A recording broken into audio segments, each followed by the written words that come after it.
Assalamualaikum warahmatullahi wabarakatuh. Alhamdulillah, alhamdulillahilladzi arsala rasulahu bil huda wa dinil haq liyudhhirahu 'ala ad-dini kullih wa kafa billahi shahida. Asyhadu an la ilaha illallah wa asyhadu anna Muhammadan abduhu wa rasuluhu la nabiyya ba'dah. Allahumma shalli 'ala Muhammad wa ala alihi wa sahbihi wa man tabi'ahum bi ihsanin ila yaumiddin, amma ba'du.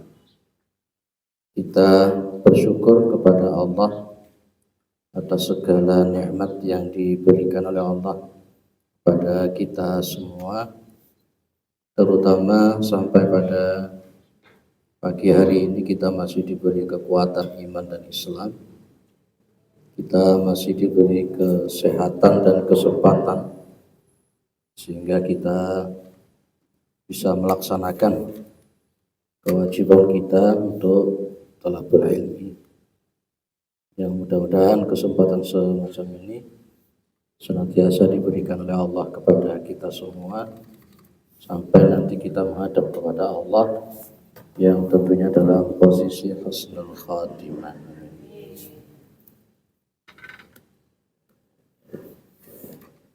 Salawat salam tetap terlimpahkan kepada Rasulullah Muhammad SAW sebagai khatamil anbiya wal mursalin, penutup para nabi dan rasul, yang tidak ada nabi lagi sesudah Nabi Muhammad SAW. Ini kitab yang biasa kita kaji, tak goleki kok ora enek, ketemunya yang justru sarahnya, tapi tidak apa-apa. Di bab tayamum kan kemarin 126.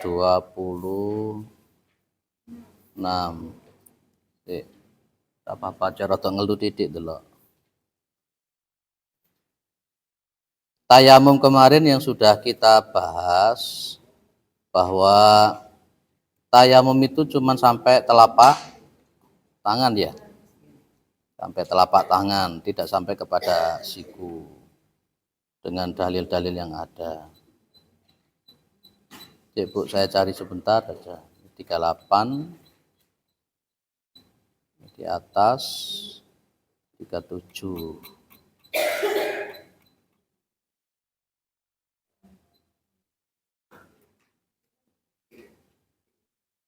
Seratus 33.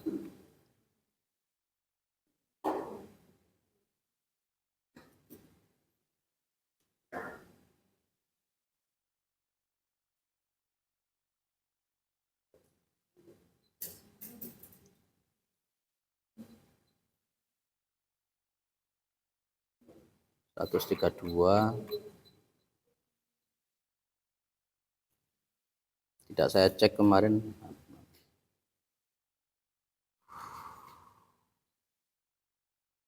30.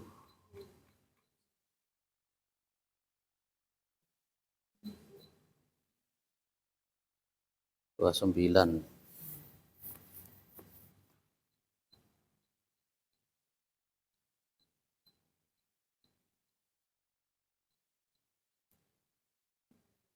Oke. Kalau yang 128, wa an Jabir ibni Abdillah radhiyallahu anhuma fir rajuli alladzi sujja fa irtasala famata. Sampai situ. Innama kana yakfihi atayam mama wa yasiba ala jurhihi khirqatan. Ini 128. Punya Bu ini 136. Jenengan berapa Ibu tadi? 136 semua sama ya. Kelewatan. Oh gitu ya. Jenengan? Iya.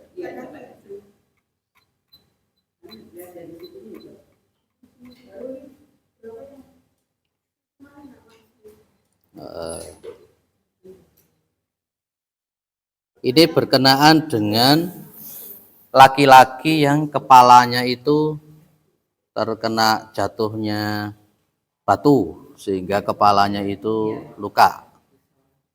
Ya, benar ya itu ya. Jadi ini suatu saat itu ada seorang laki-laki yang dia ini kepalanya dalam bahasa kita itu buncur, orang Jawa itu. Memang ini nggak bisa ya? Ketek-ketek ya. Dengar suaranya Bu ya? Oh dengar. Oh gitu, atau titik ini.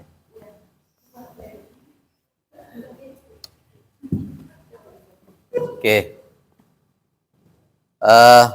Baik, ya wis, lumayan.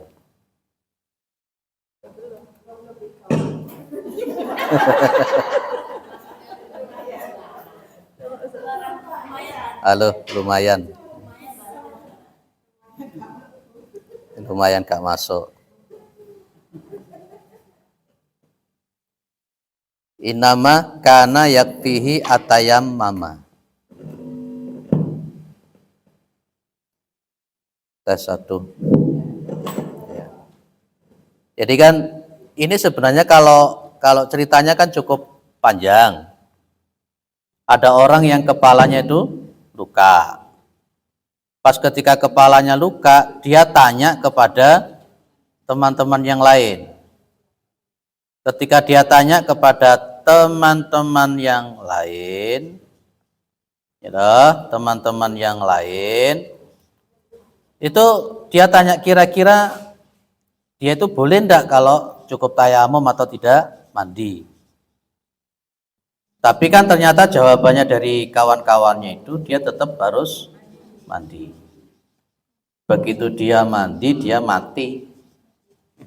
Nah, kalau di dalam riwayat yang panjang itu Rasulullah Muhammad SAW itu malah menyeneni,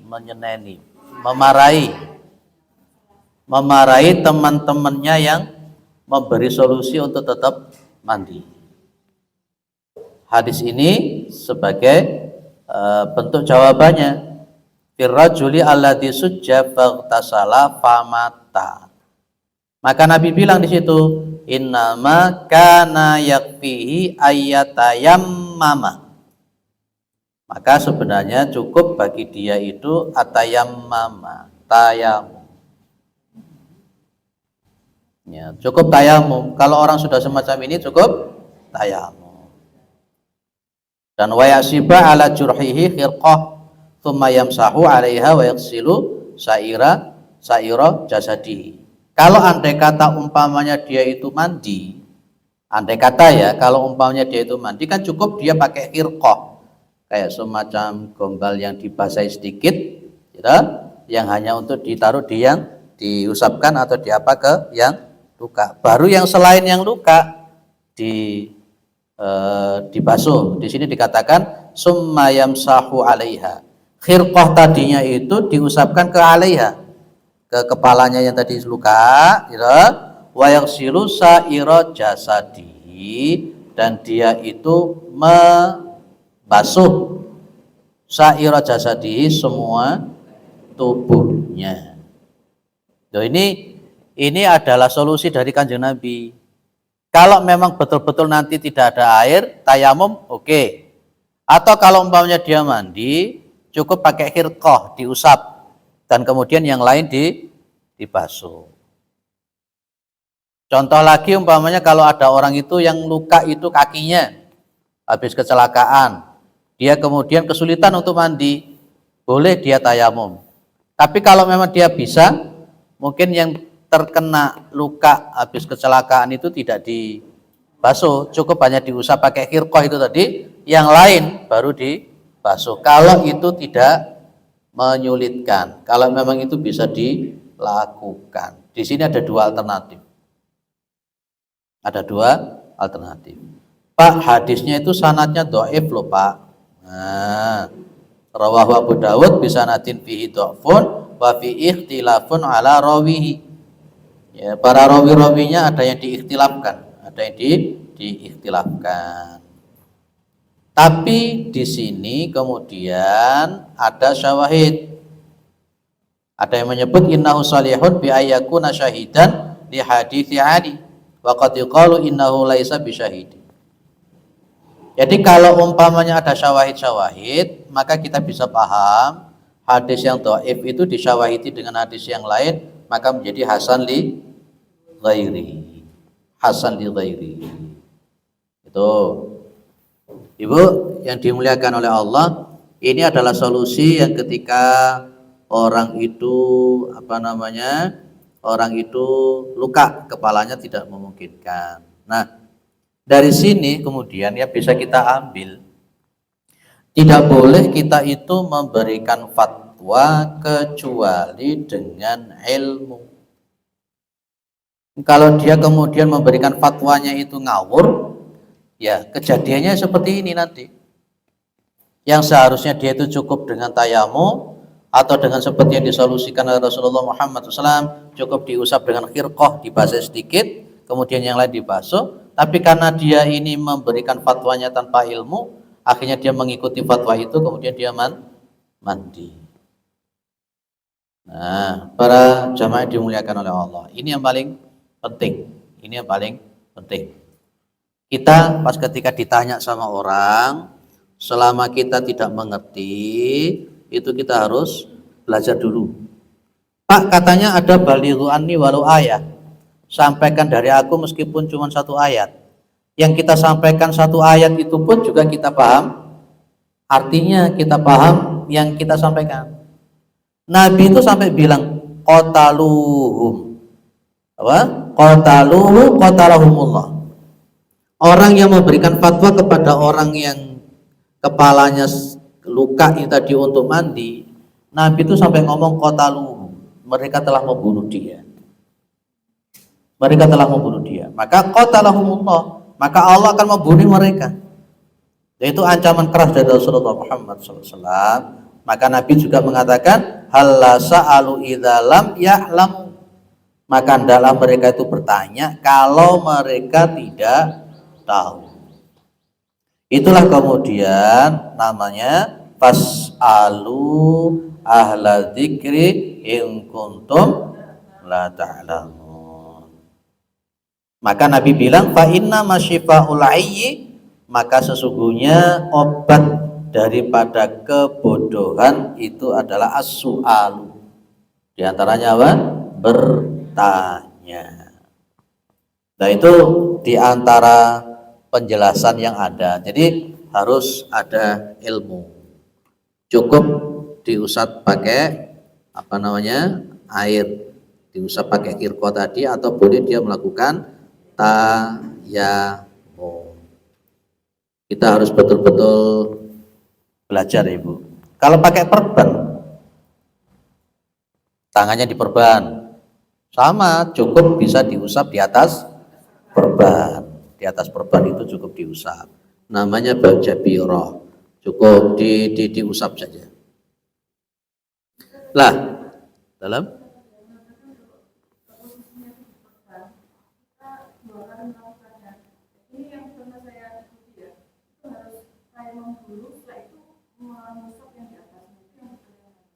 dua yang dilakukan untuk menghindari kesalahan. Baik. Kalau untuk masalah jabirah atau masalah perban ini, yang pertama bahwa jabirahnya itu harus suci.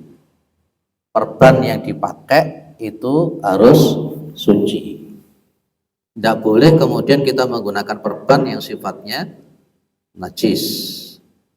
Kemudian memang betul-betul yang namanya jabirah atau perban ini memang tidak memungkinkan untuk kena wudhu atau kena air. Nah, apakah mesti harus ada tayamum dulu baru kemudian cukup diusap? Hadis ini menunjukkan dua solusi tadi. Solusi pertama tayamum tok. tanpa ada pembasuhan. Solusi yang kedua, yang di atas itu diusap, baru yang lain yang memungkinkan dibasuh. Tidak ada dalil yang qat'i dalam bahasa saya itu menggabung antara dua-duanya. Saya belum pernah menemukan itu. Yang saya pelajari di fikih-fikih itu ya dua hal itu, termasuk di dalam riwayat ini. Dengan catatan memang perban tadi itu suci dan kemudian tidak memungkinkan untuk dibasuh. Nah, yang menjadi pertanyaan itu kan antara dia hadas kecil ataukah hadas besar. Hadas kecil ataukah hadas besar. Nah, baik hadas kecil maupun hadas besar, di sini Syekh Utsaimin cuma mengatakan begini. Naam, ya, tamsahu fil hadatil asghar wal akbar li'anna masaha daruratun laisa ikhtiyaron. Ya, ini. Jadi baik itu hadas kecil ataupun hadas besar itu merupakan cukup diusap. Kenapa? Li'anna masaha daruratun. Mengusap itu merupakan darurat. Sehingga kalau sesuatu yang sifatnya darurat, dia ini bukan sesuatu yang sifatnya ikhtiaron, pilihan, bukan. Jadi cukup, kalau jawaban saya cukup diusap. Maka di sini Utsaimin mengatakan faya juzu ayam saha alaiha. Maka cukup hanya diusap saja. Jadi tidak perlu didobel-dobel. Karena memang itu sifatnya adalah darurat. Oke, apa ada yang pernah melakukan yang semacam ini? Dalam artian pernah diperban gitu, kemudian akhirnya Tidak pernah, mudah-mudahan. Sekarang muncul pertanyaan lagi. Pas ketika memakai perban itu orangnya harus suci apa enggak? Ini kan beda dengan konteks mengusap khuf atau sepatu. Ini beda. Kalau untuk yang khuf itu kan memang ada 1 hari 1 malam yang tidak dilepas, gitu kan? Dan itu dulu sudah kita bahas memakainya harus suci. Sekarang kalau perban apakah harus suci dulu?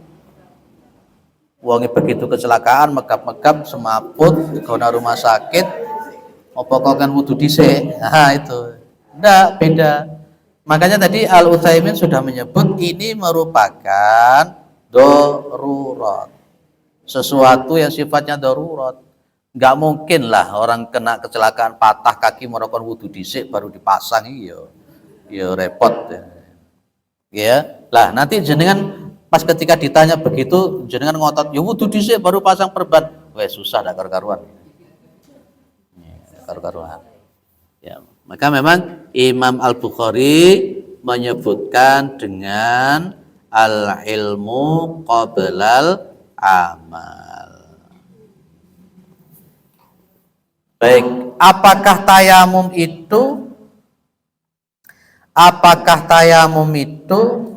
dilakukan setiap kali akan melakukan sholat, ataukah apakah tayamum itu hanya untuk satu sholat?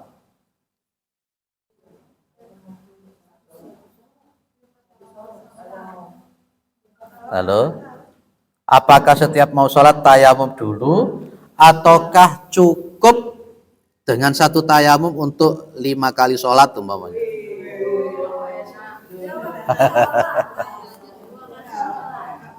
Karena 5 waktu itu gak kentut umpamanya deh. Ini ada sebuah riwayat.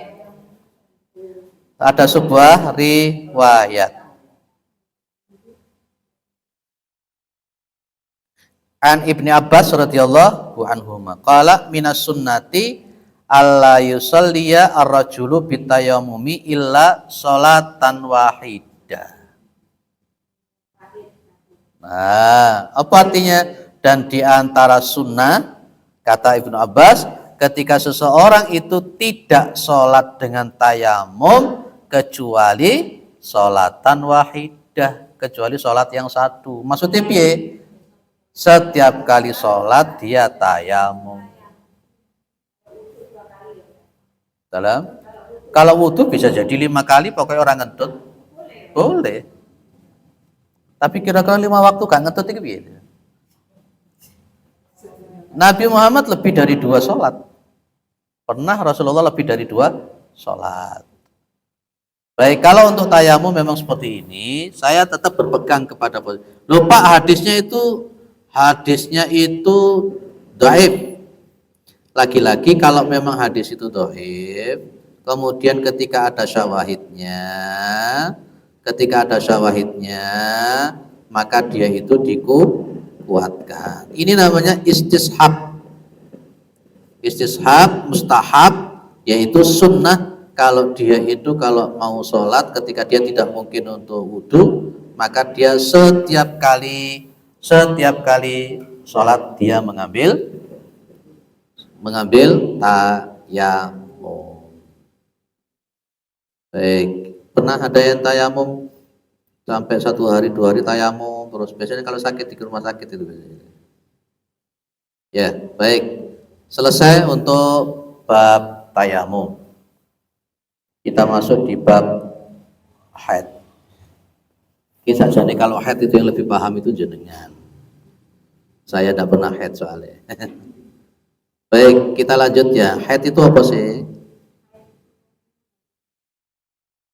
Bedakan antara haid dengan istihadah. Bedakan antara haid dan istihadah. Kalau untuk istihadah itu masih boleh sholat.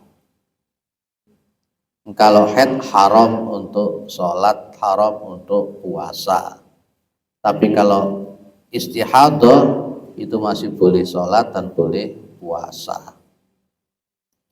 Di dalam hadis 130 riwayat Abu Dawud An-Nasa'i disahihkan oleh Ibnu Hibban Al-Hakim, itu Rasulullah memberi tahu warnanya kan. Jadi jenengan cocokkan dengan jenengan. An Aisyah radhiyallahu anha anna Fatimah binta Abi Hubaysh kanat tustahab. Adalah Fatimah binti Abi Hubaysh, dia itu sedang istihadah. Faqala laha Rasulullah sallallahu alaihi wasallam, maka Nabi Muhammad sallallahu alaihi wasallam bersabda kepada dia Fatimah tadi, inna damal haid damun aswadun yu'rafu. Ya, bahwa sesungguhnya darahnya haid itu damun aswad. Aswad itu hitam. Ya, yu'rafu yang diketahui. Ya, jenengan paham itu warnanya itu.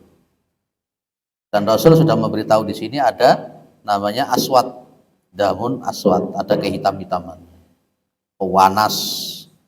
Fa idza kana dzalika fa amsiki anis shalah. Ya, maka apabila yang demikian, berarti ini kan si Fatimah ini diberitahu sama Rasulullah ada perbedaan antara darah istihadah dengan darah haid. Kalau sudah diketahui, biasanya orang kalau sudah haid dia itu mesti akan paham.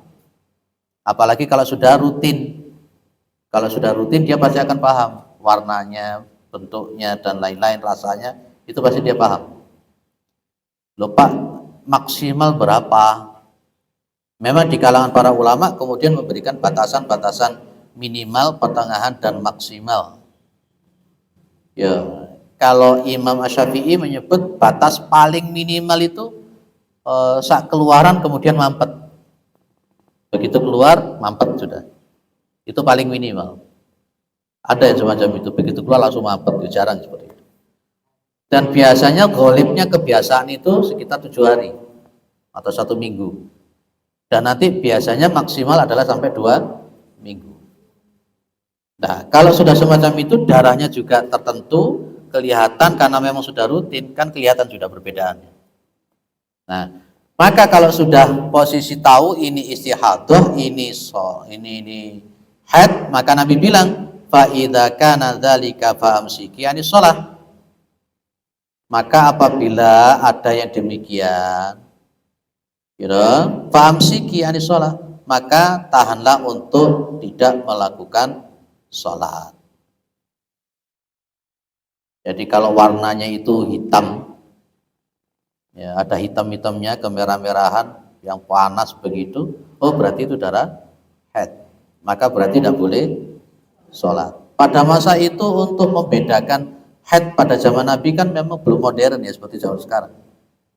Kalau zaman sekarang lebih modern, bisa lebih diketahui. Kalau zaman itu diantaranya warna ini, ya damun aswad itu. Nah, fa'idha kana al-akhar, kalau memang warnanya beda, kalau warnanya lain, tidak seperti yang disebut oleh Nabi damun aswad tadi, maka fatawadoi wasolli, maka berwudulah dan sholatlah. Jadi kesimpulan dari hadis ini, kalau istihadah itu berarti sholat, dan setiap kali akan melakukan sholat dia berwudu, itu sebenarnya sudah cukup. Tapi ada juga ulama-ulama yang mengatakan mandi juga bagus. Sebelum mandi, sebelum sholat mandi, ya, mandi. Kemudian kalau sekarang teknologinya udah bagus, pakai roti yang bagus, kemudian sholat. Tuh, kalau pada zaman Nabi roti kan belum ada. Jadi itu clear ya. Ini hukumnya haid sama istihadah.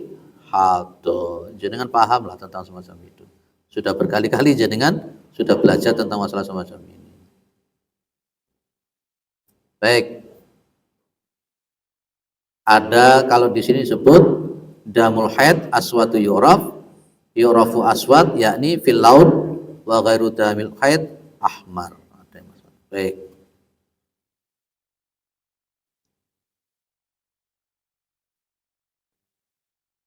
Kalau orang haid tadi itu ternyata memang tidak mampu menggunakan air, apakah boleh juga ya? Orang yang mustahadah, istihadah tadi, kalau umpamanya tidak dapat menggunakan air, apakah dia juga tayamum? Jawabannya iya. Kan istihadah tetap sholat. Lah pas ketika dia mau sholat, istihadah itu kok dia ternyata dia tidak bisa menggunakan air. Ya boleh dia melakukan tayamum. Yes. Di dalam riwayat yang lain.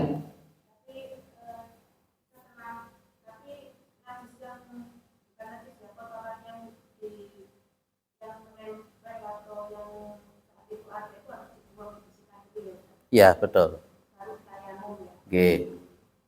Jadi makanya tadi ada ulama yang memberikan kabar setiap kali akan sholat itu dibersihkan, diganti baru kemudian sholat. Perkara nanti pas ketika sholat itu masih keluar istihadahnya itu sudah lain lagi, sudah lain lagi. Itu kalau istihadah. Lebih baik begini, kalau saya bilang sama istri saya itu begini, kalau sudah 2 minggu keluar dari kebiasaan, satu lihat warnanya, ya, ternyata memang warnanya sama dengan warna haid ini gimana? Warnanya sama dengan yang tadi kan disebutkan hitam, ternyata masih sama dengan darah haid, tetapi sudah 2 minggu lebih, maka saya menyarankan untuk saya suruh periksa ada apa kira-kira. Dan kadangkala karena memang dengan pakai alat kontrasepsi itu biasanya kan hormon kadang tidak teratur, maka di situ diperiksakan ada apa, dan kadangkala juga maju mundur. Baik. Oh, apa itu?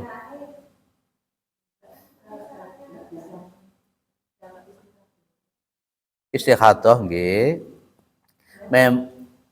Bukan mandi besar. Oh, dibersihkan istilahnya. Jadi pas ketika mau sholat dibersihkan. Di antaranya ya bolehlah jenengan mandi, diresiki, kemudian jenengan mandi. Boleh. Ada yang memfatwakan itu dengan istilah apa namanya? Jamak suri. Ya, pernah dengar istilah jamak suri ya? Bukan jamak sambil suri begitu, bukan. Ya, dipepetkan waktunya. Jadi umpamanya jenengan sholat sama asar, jenengan mandi dibersihkan, gitu. Kemudian dipep sholat, kemudian asarnya sudah tinggal langsung sholat, dipepet nih. Apa dipepet nih? Ya dipepet nih, pepetkan waktunya. Ya didekatkan dengan waktu sholat berikutnya. Ini bukan karena ingin menunda sholat, bukan. Tapi karena konteksnya itu tadi, karena faktor itu tadi. Boleh semacam itu, ada yang berfatwa semacam itu. Oke ya, ada yang pernah mengalami mustahadoh, mandi atau cukup wudhu. Kalau di hadis yang tadi kita bahas cukup dengan wudhu.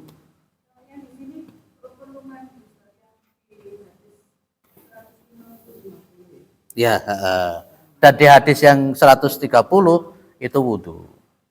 Apakah mandinya itu menjadi sesuatu yang wajib, itu nanti jadi pertanyaan. Dan posisi mandinya itu apakah mandi besar ataukah cukup mandi biasa, yang terpenting membersihkan. Nah, itu yang jadi ikhtilaf di kalangan para ulama. Apakah harus wajib mandi? Sementara yang wajib mandi itu adalah haid, bukan istihadah. Itu jadi pertanyaannya di sini, Ibu. Berarti kemudian mandi itu ada 2 poin tadi, yang hadis 130 tadi wudhu.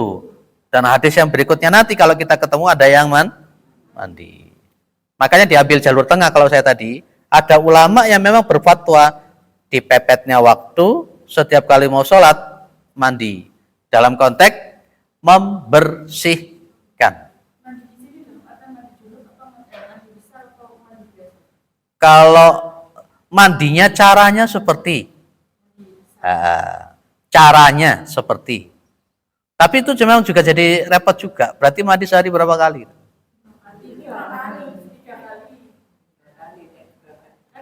Ya, 3 kali berarti akhirnya.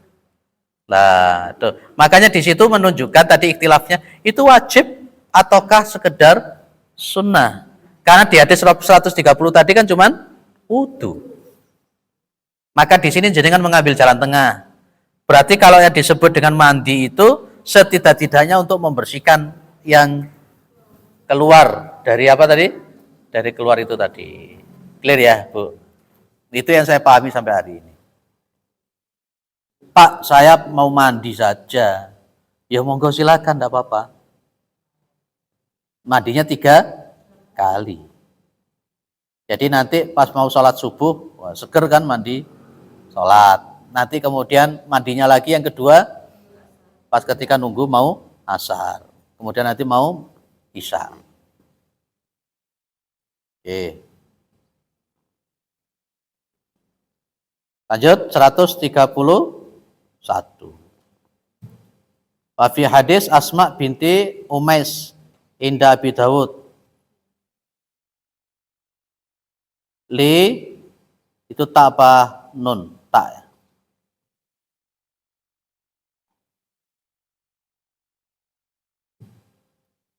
Tak apa nun, litajlisa atau linajlisa? Tak ya, litajlis. Berarti kembali ke Asma ya. Jadi walitajlis fi mirkanin. Mirkan itu ini kan untuk dia, mohon maaf, untuk dia mengetahui warna darah itu. Untuk mengetahui warna darah. Jadi kayak semacam wadah yang gede, di situ ada tostan kabiron wasian. Kayak semacam wadah itu gede, ombo gitu ya, lebar. Terus kemudian dia disuruh duduk di situ, plek. Duduk di situ, plek. Kalau diduduk itu faidha ra'at sufrah ya fauqal ma. Kalau dia melihat warna kuning di atas air, fal taghtasil lidzuhri wal asri ghuslan wahidan. Wa taghsil lil maghribi wal isya ghuslan wahidan wa taghtasil lil fajri ghuslan wahidan. Ini berarti darah istihadah. Mandinya berapa kali ini? 3. Seperti yang saya katakan tadi. Coba lihat di situ. Itu kan mirkannya tadi itu ada air. Mirkan tadi, tempat yang wadah yang luas tadi itu ada air. Kemudian dia duduk di situ, plek. Kalau warnanya kuning di atas air, maka hendaklah dia mandi untuk duhur dan asar 1 kali mandi. Ini hukumnya wajib atau sunnah? Karena di hadis nomor 30 cuma suruh wudhu saja. Ya. Terus wa taghtasil lil maghribi wal isya ghuslan wahidan. Ya, mandi maghrib dengan isya untuk 1 kali mandi. Ya tadi itu yang dipepetkan namanya jamak suri. Kemudian wa taghtasil lil fajri ghuslan wahidan. Dan kemudian dia mandi untuk fajar 1 kali mandi. Wa tawaddo fi ma baina dzalika, dan dia berwudu di antara yang demikian, di antara maghrib isya, di antara duhur asar dan seterusnya. Mandinya berarti 3 kali. Kalau saya memahaminya gampang. Kalau andai kata itu dianggap sunnah, sebagai sesuatu yang mustahab, kan tidak ada salahnya ketika kita menjalankan hadis ini. Mandi juga segar juga kok. Mandi juga segar. Dan itu pun mustahadah itu kan juga tidak, insya Allah nggak sering ya. Tidak sering. Insya Allah mudah-mudahan itu. Itulah caranya untuk mengetahui tanda. Jadi kalau darah haid tadi di hadis nomor 130 itu hitam, sementara kalau darah istihadah warnanya kuning. Nah ya, mandinya itu tata caranya seperti mandi besar. Kalau dinamakan mandi junub juga enggak. Wong dia bukan haid, bukan junub. Sementara kalau untuk orang yang hadas besar itu kan mandinya mandi jinabat, itu mandi besar, itu loh.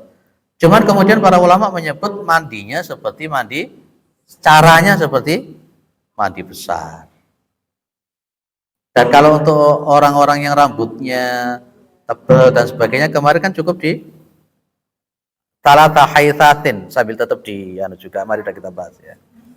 Yes. Clear? Ada yang didiskusikan di sini? Ada yang masih ganjel?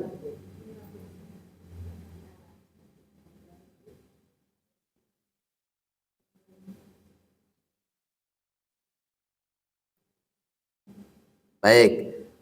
Di sini Syekh Al-Utsaimin menyebut mandi itu hukumnya istihbab.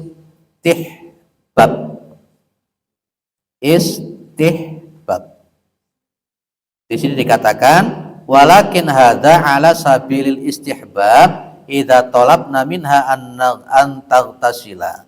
Amma idza lam natlub an tastaghsila fa innalaha an tajma'a limasyaqqatil wudu walaha alla tajtami.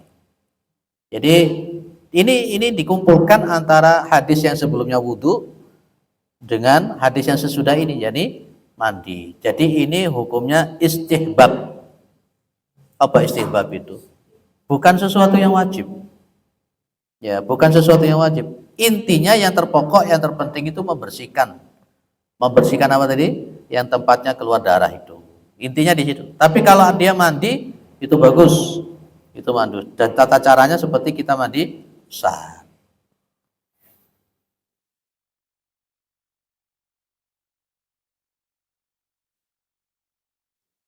Lanjut. Ada yang disampaikan? Tidak ada? Tidak ada ya.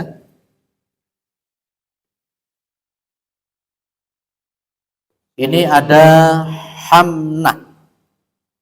Ada namanya Hamnah binti Jahshin. Dia tanya kepada Nabi,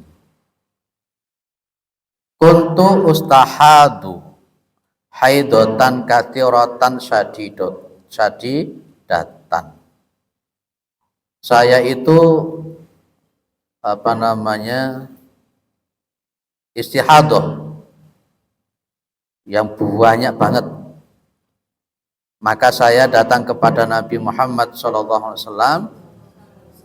itu astafti, saya meminta fatwa kepada Nabi Muhammad SAW.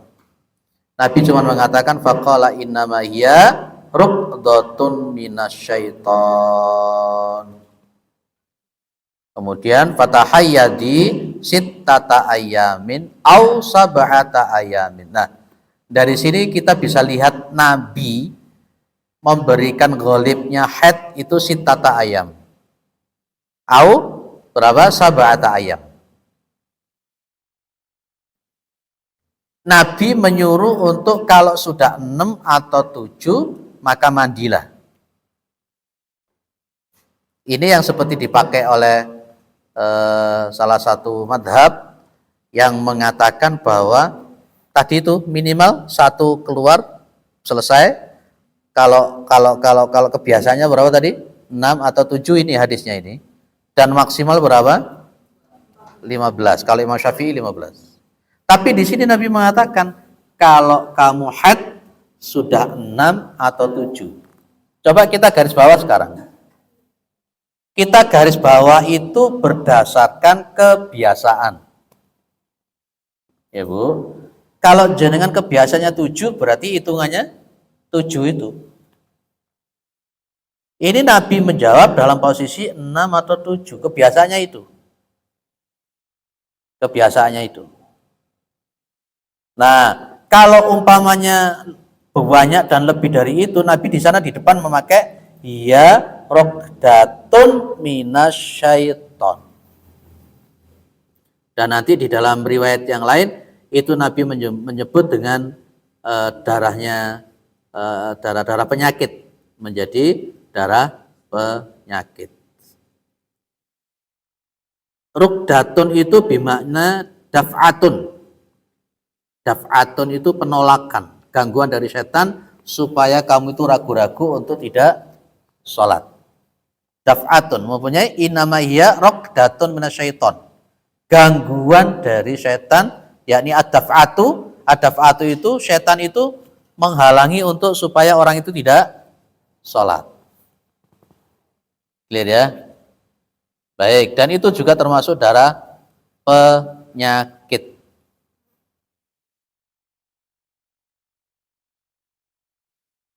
Maka kalau sudah 6 atau 7 hari, summa irtasili, kemudian mandilah. Kemudian mandilah. Fa'idha istangqati, dan apabila kamu itu sudah bersih, maka fasalli arba'ata wa ishrin au thalathata wa ishrin. Berapa itu? 24 atau 23 hari. Karena kalau hitungannya tadi 6 atau 7. Kalau hitungannya 6 berarti masuknya di arba'ata wa ishrin, 24. Kalau hitungannya sab'ah tadi, hitungannya adalah thalathata wa ishrin, 27. Ya, itu berarti dia masa bersihnya itu sebenarnya 24 atau 23, tergantung kebiasaan ukuran 6 atau 7. Tapi kalau umpamanya di luar kebiasaan semacam itu kok keluar tadi, lah itu istihadah, maka tetap sholat dengan cara-cara yang sudah kita bahas tadi. Wasumi wasalli, dan berpuasalah dan sholatlah. Fa inna dzalika yujzi'uki, yang makanya demikian itu mencukupi kamu. Kadzalika faf'ili kulla syahrin kama tahidu an-nisa, maka lakukan yang semacam itu setiap bulan seperti wanita-wanita haid. Berarti namanya hamnah ini dia itu lagi kena istihadah dan belum paham cara untuk menghitung daripada kebiasaan-kebiasaan. Berarti hamna ini belum memberi pengalaman kebiasaan haidnya dia. Clear ya Bu ya? Ini biasanya anak-anak kita yang masih baru-baru haid itu yang biasanya masih bingung. Itu kewajiban jenengan. Kewajiban jenengan untuk menuntun dan memberi tahu.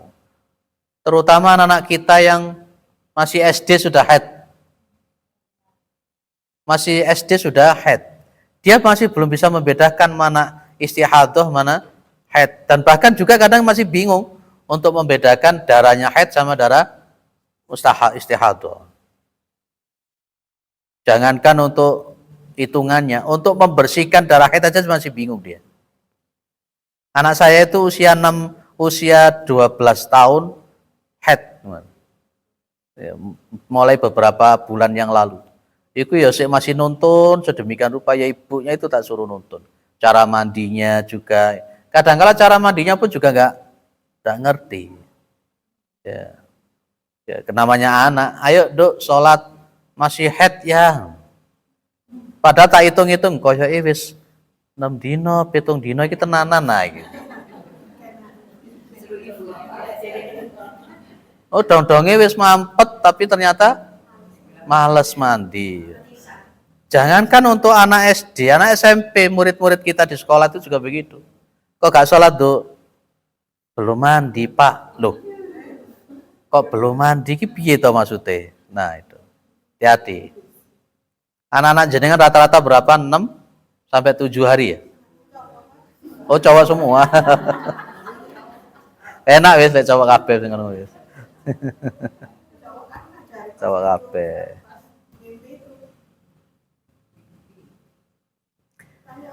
Nggih.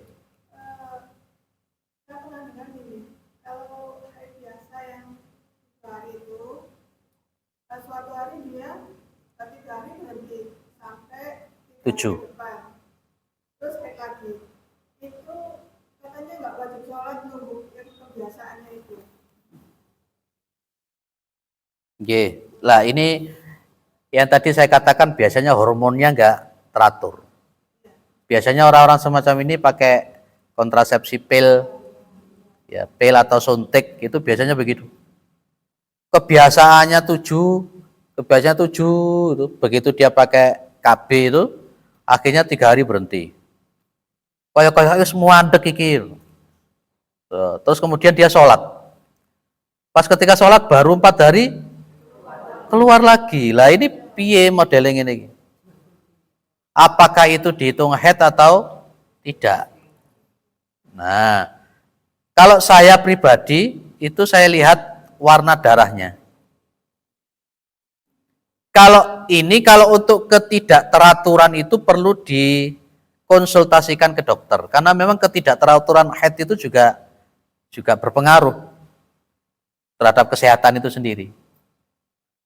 Lah, Pak, apakah dia itu sampai 3 hari, 4 hari, 5 hari, 6 hari, 7 hari itu tidak perlu sholat? Kalau melihat riwayatnya hadis ini memang iya. Karena di situ kan 6 atau 7.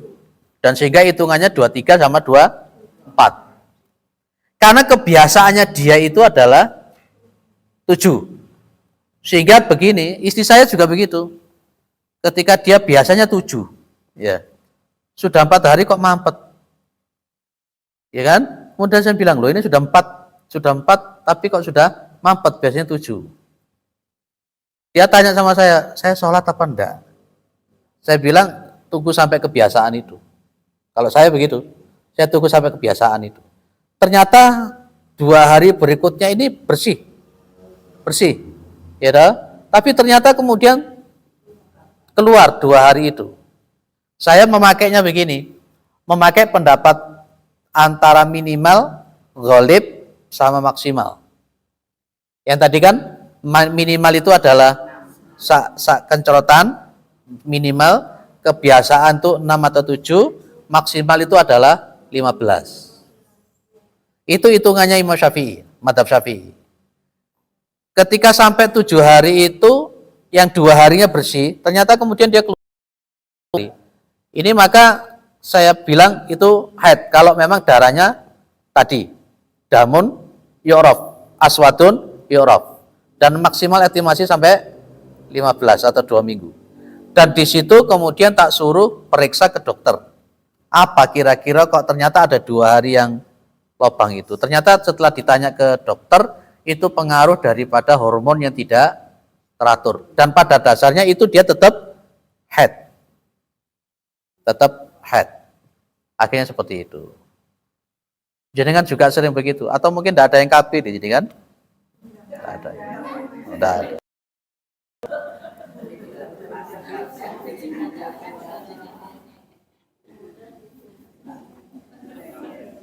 Baik, lah ini yang kita bicarakan namanya jamak suri tadi.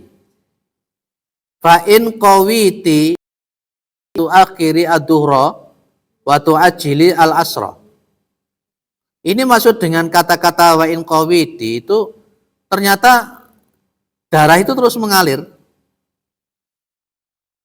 Darah itu terus mengalir. Maka kata Nabi, di sini apa kata Nabi? Ala dhuhra wa tu'ajili al-asra. Engkau mengakhirkan sholat duhur dan mempercepat sholat asar. Ada sebagian yang mengatakan itu sebagai jamak suri. Kemudian tsumma taghtasili hina tadhurin wa tusalli at-tuhra wal asra jami'ah. Kemudian kamu mandi, ketika kamu bersih, kamu kemudian sholat zuhur sama asar bersama-sama. Maksudnya tadi itu loh diakhirkan. Berarti ini yang seperti kita bahas, mandi kemudian mandinya untuk 2 sholat. Mandinya untuk 2 sholat kecuali yang subuh. Wes, sudah ini pengulangan dari yang tadi. Wes, clear, sudah jelas nggih? Ngomongi masalah head ngene iki ya rada rawan. Enak. Lanjut, ini syarahnya cukup panjang, tak ambil singkat-singkatnya saja. Itu namanya istihadhah. Istihadhah.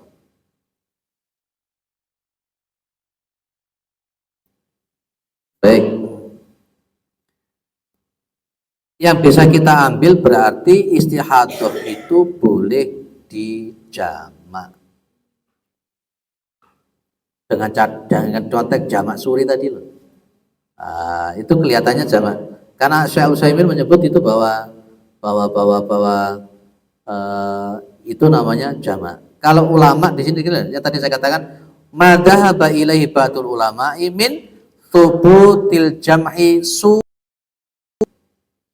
jamak suri. Jadi diakhirkan sama dimajukan.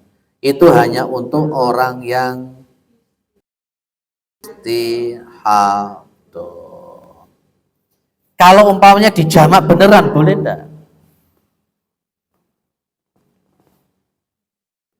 Kalau di hadis tadi duhurnya diakhirkan, asarnya diawalkan.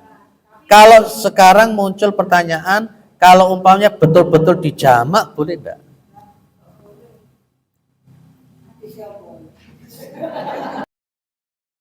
Berarti ini nanti jadi jamak apa namanya?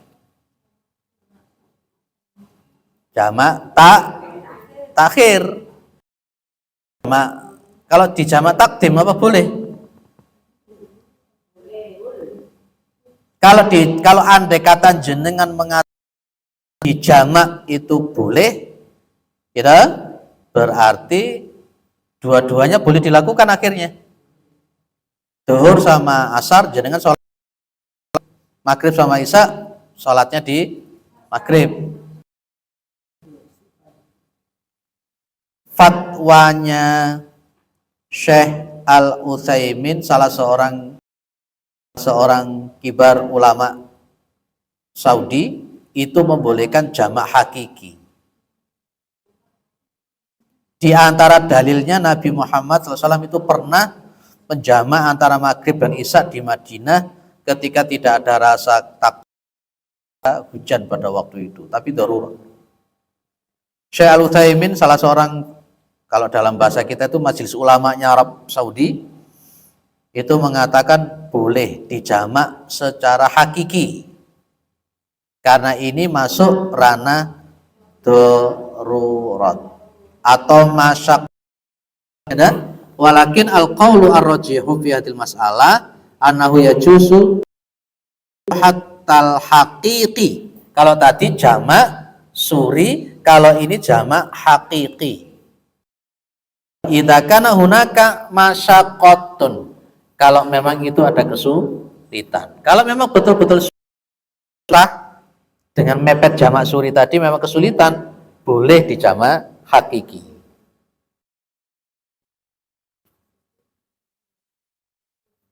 Clear ya? Ya, jadi kan biasanya pakai yang jamak mana? Suri. Jamak suri. Kalau di bahasa hadisnya mengarah kepada jamak suri. Dan ketika memang itu masyakohnya ternyata untuk jamak suri kesulitan, masyakoh kesulitan, maka boleh pakai hakitinya. Jamak takdim atau akhir. Yang enak jamak yang mana? Yang enak jamak takdim ya. Yang duhur sama asar di jamak takdim sehingga duhur, dan kemudian maghrib isya juga jamak takdim sehingga mandinya sebelum maghrib. Mandinya. Kalau jenengan sepakat dengan pendapatnya siapa tadi? Syekh Al-Utsaimin.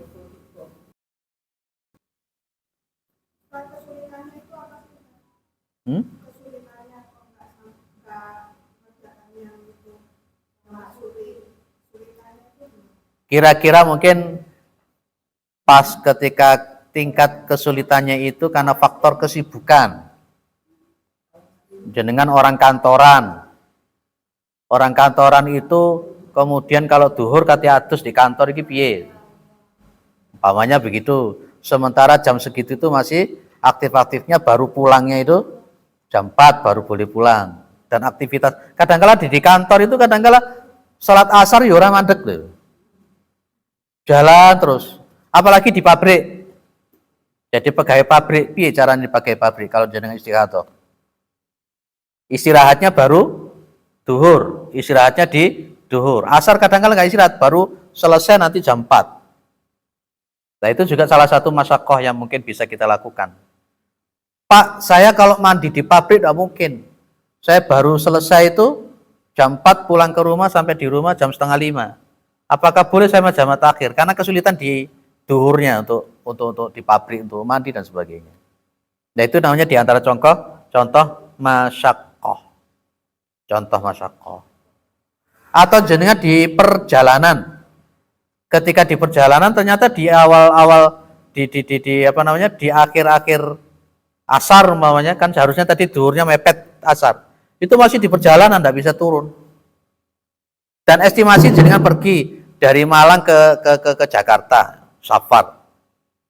Nah, di situ juga muncul masyakoh. Nanti muncul masyakoh safar, juga masyakoh istihadah. Macam-macam contohnya ya.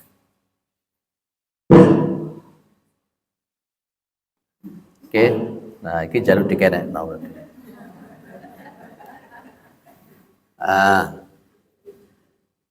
Lanjut.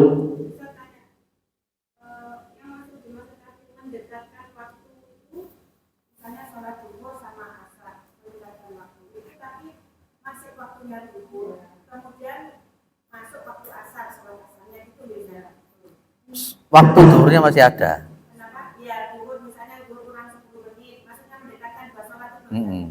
Duhurnya misalnya kurang 10 menit dari sholat duhur, kemudian menunggu asar masuk itu bisa. Langsung sholat. Begitu awal masuk langsung sholat asar sekalian.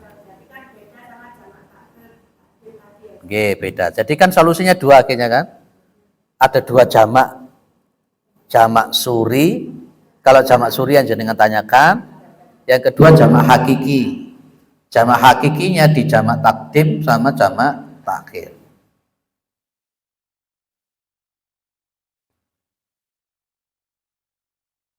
Lanjut.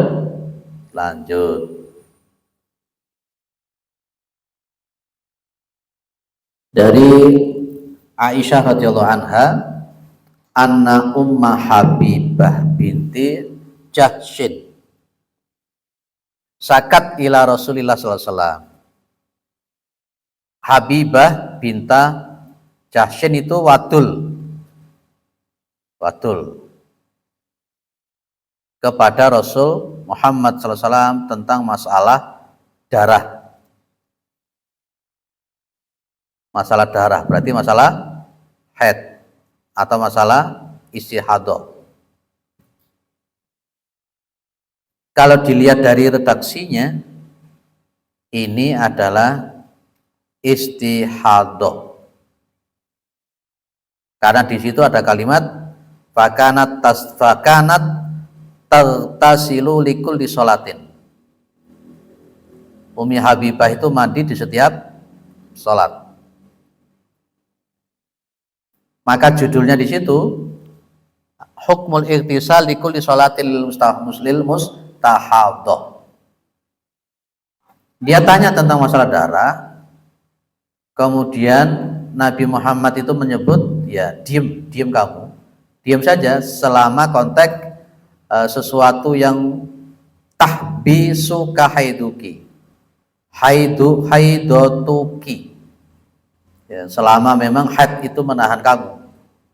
Berarti kalau pada posisi haid tidak boleh sholat, tidak boleh apa.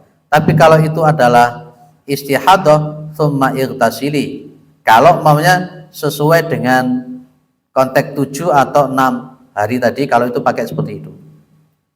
Kalau kebiasaan 6 atau 7 dan ternyata setelah 6 atau 7 itu ternyata masih ada darah, tentang masalah darah, maka Nabi bilang fakanat taghtasilu likulli sholatin, apa? Mandi setiap istihadah, setiap sholat mandi.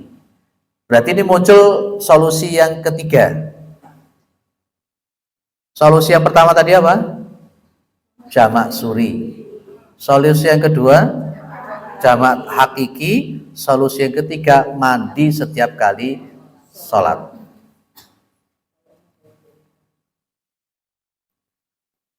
Apakah hukumnya mandi setiap kali sholat untuk istihadah itu diperbolehkan? Jawabannya boleh. Jawabannya boleh.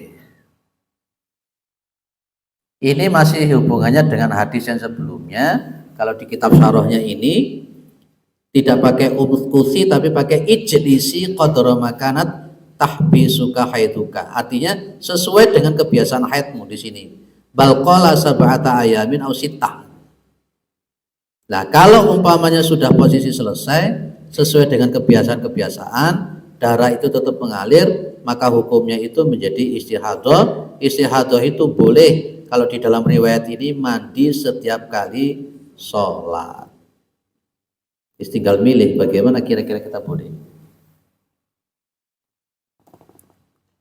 Pak, itu merupakan ikhtiar atau dilakukan ketiga-tiganya. Maksudnya dilakukan ketiga-tiganya piye? Yo, kapan pas ketika terjadi itu melakukan ini, kapan terjadi lagi melakukannya bagaimana, yang ini dilakukan semuanya. Atau pilihan, boleh dipilih di antara tiga itu. Kalau hadisnya itu poin yang pertama tadi jamak suri itu, Nabi memerintahkannya itu. Kalau poin yang kita bicarakan sekarang mandi setiap sholat. Kalau saya memahami itu sebagai ikhtiyari. Ikhtiyari itu apa, Bu? Pilihan. Kalau usaha untuk memilih, mana yang dipilih?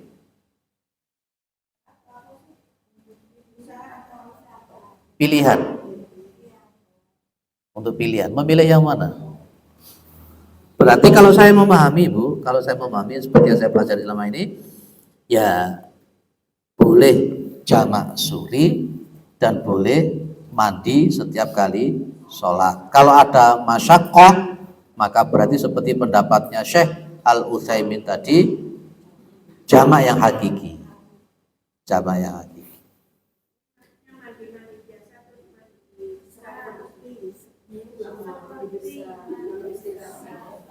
Kalau mandinya istihadah itu bukan mandi wajib. Karena yang mandi wajib itu hadas besar. Kalau hadas besar itu haid.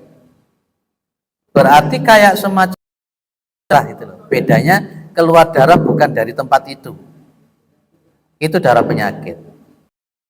Seperti mandi besar. Tapi dia bukan mandi jinabah.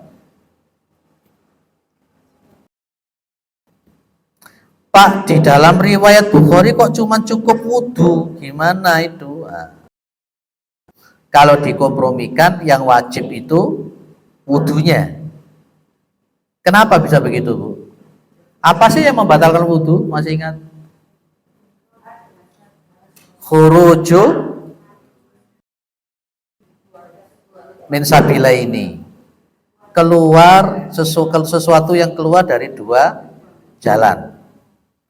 Yang wajib itu adalah wudhunya.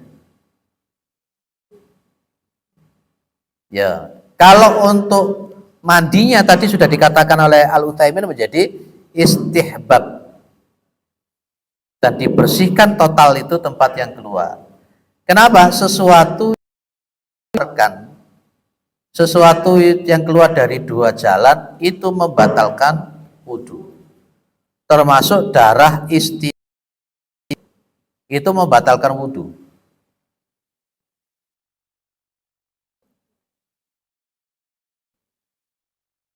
Maka di sini Nabi bilang dalam riwayat Bukhari, wa tawaddu'i likulli shalah, kamu wudhu di setiap kali sholat.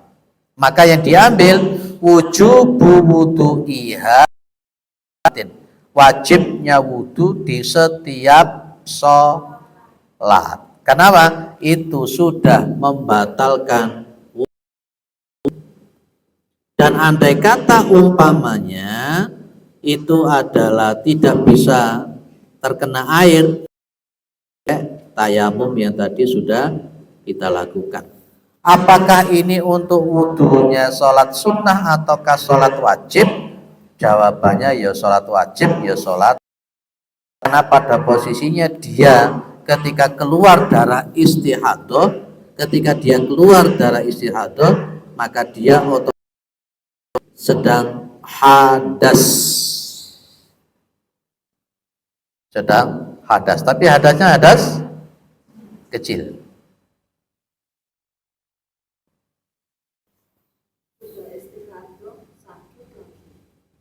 Nah, ya.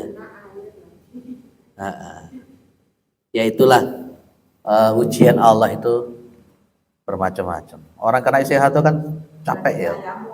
Ya, capek orang kena istihadah itu capek, keluar darah terus. Apalagi kalau sampai perlu tambah darah. Ya itulah salah satu ujiannya jadi seorang wanita.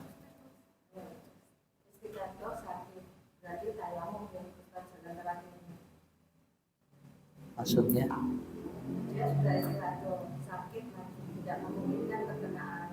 Terus tayamum. Iya, kalau memang seperti itu, kalau tidak boleh kena air sama sekali.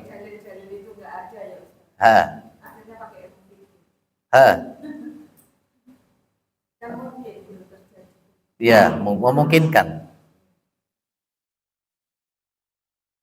Baik, jadi posisinya tayamum karena tidak terkena air ya kembali kepada dalil-dalil yang tayamum.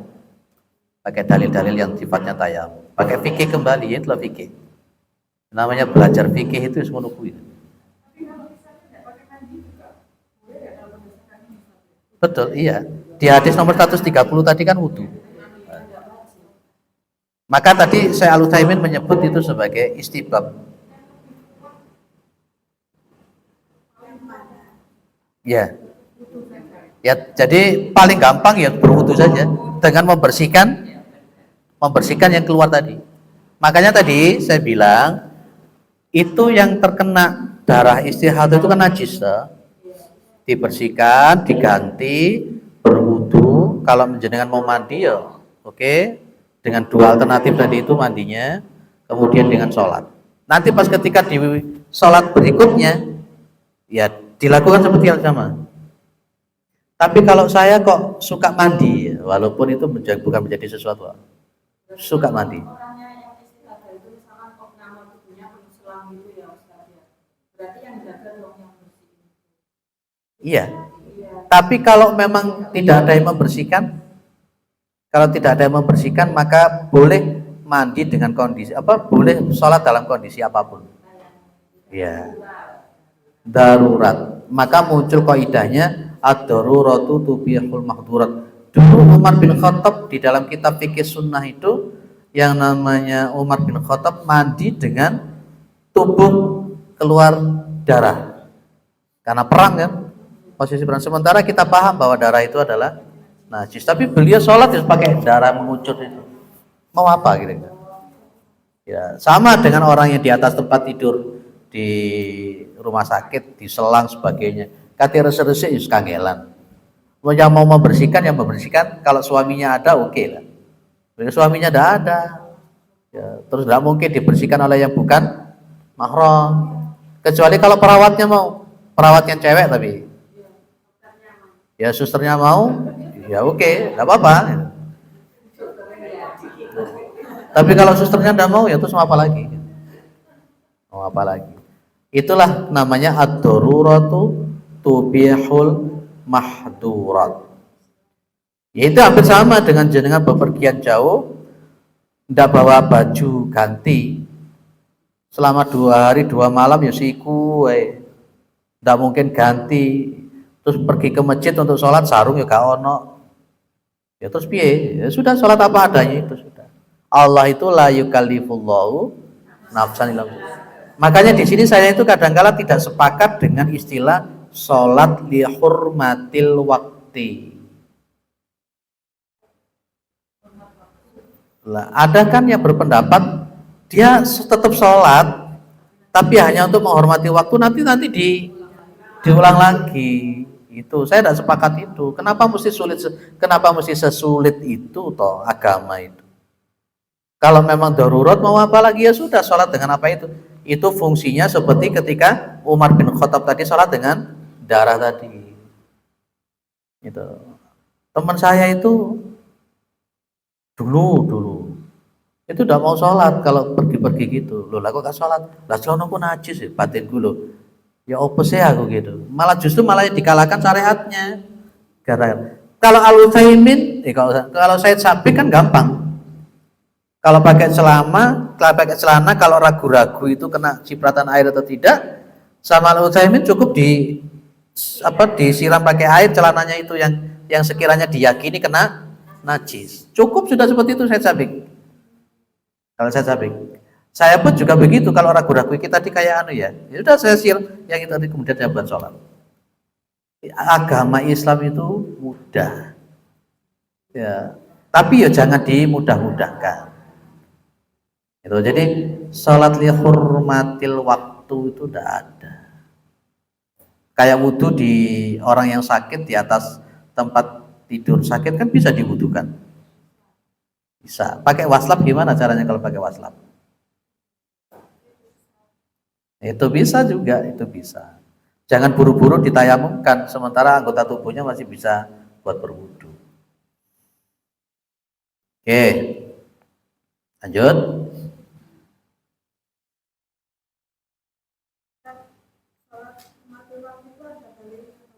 Tidak enak. Lah makanya tadi saya sudah sepakat dengan dihormatil waktu tadi. Oh lah. Saya juga nyari-nyari kenapa bisa begitu. Apa? Oh gitu ya. Oh saya sudah lama dengar itu. Sudah lama. Tidak ada. Dan Nabi tidak mencontohkan seperti itu. Tidak ada pada zaman Nabi seperti itu. Saya pun juga nyari-nyari apa sih kitab. Saya tidak konteks tanya kitabnya. Saya cuma tanya hadisnya. Kalau untuk tanya kitabnya, mereka pasti akan dapat kitabnya. Gitu. Tapi setiap penulis kitab atau kitab apapun kan tidak bisa dijadikan patokan, hujah. Bisa saja orang nulis kitab pakai bahasa Arab, bisa saja. Bisa saja. Tapi yang kita ambil dalil berupa hadis atau sunnah atau qaul, minimal qaulnya sahabat, minimal. Tapi kalau kaulnya ulama, ya nanti ulama macam-macam. Jadi saya udah lama dengar itu. Saya ditanya sama orang berkali-kali itu, Ustadz dalilnya apa? Lah aku dhewe iki ora ketemu. Para sahabat tidak begitu. Nah, karena mungkin diantaranya ada sebuah bentuk ijtihad, karena tidak boleh sholat pakai najis, karena syarat sahnya sholat itu harus suci. Karena tidak memungkinkan sholat dengan najis, akhirnya diganti dengan istilah itu. Mungkin bisa begitu. Ya, saya makanya tadi sudah bilang tidak sepakat dengan istilah lihurmatil waktu.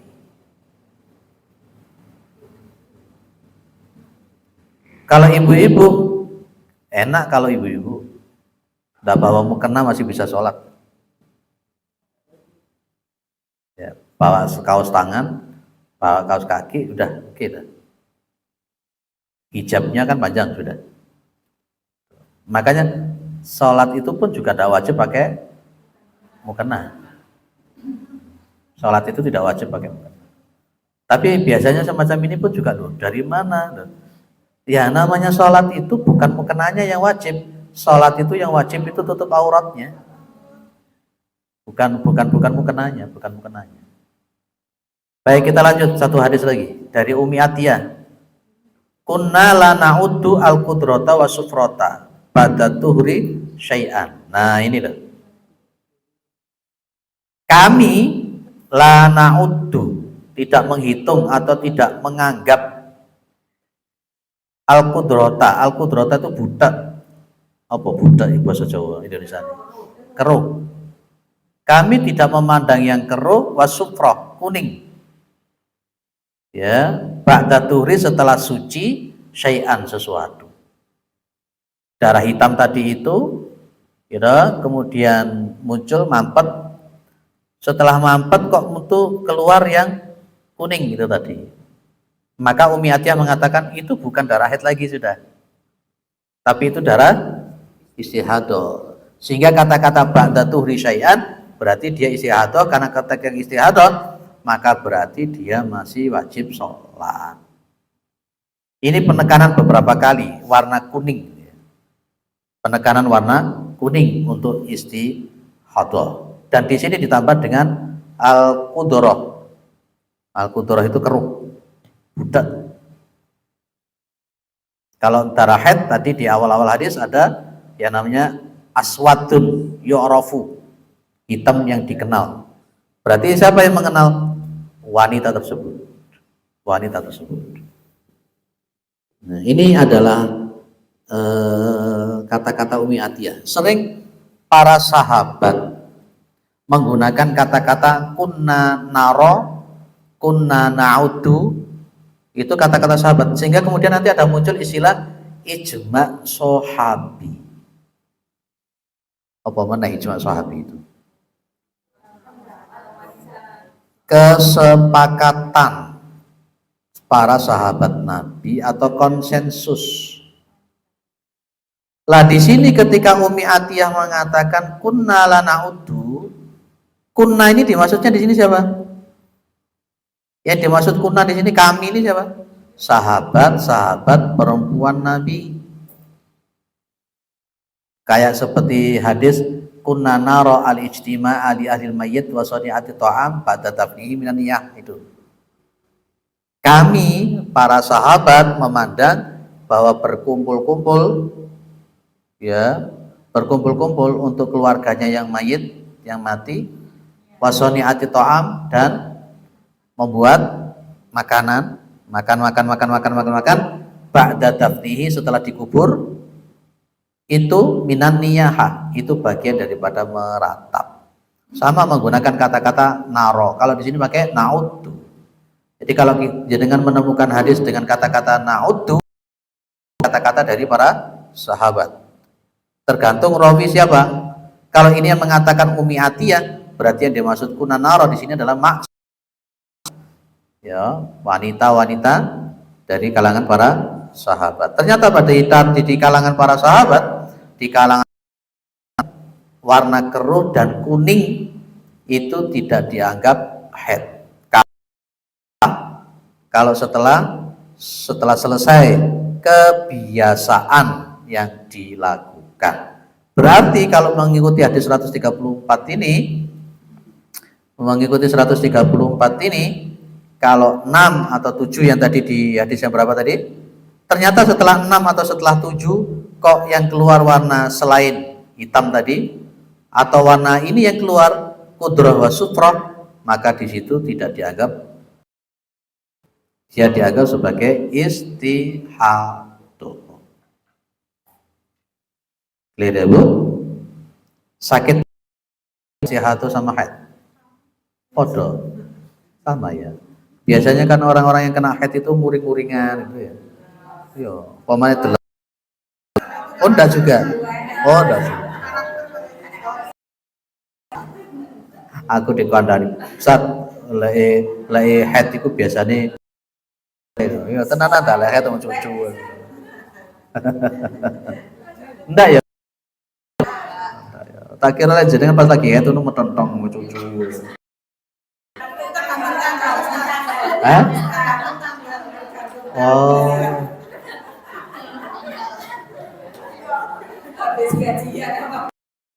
Tanggal ngono ya. Berarti kalau pas lagi gajian berarti ngamuk-ngamuk gitu ya. Semakin bancar gitu. Baik, saya ngaji-ngaji semacam ini memang berat sebenarnya kan ya, berat. Tapi memang harus disampaikan. Apalagi audiennya wanita semua. Dan di sini laki-laki. Ya, mudah-mudahan bermanfaat.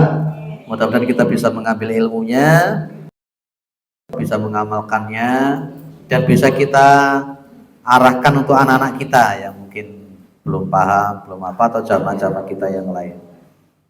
Mudah-mudahan kita adalah orang-orang yang husnul khotimah, mudah-mudahan kita ini adalah orang-orang yang istiqomah, dan tentunya masuk dalam surganya Allah Subhanahu wa Ta'ala. Kurang lebihnya mohon maaf. Subhanakallahumma wa bihamdika asyhadu an la ilaha illa anta astaghfiruka wa atubu ilaik. Salam.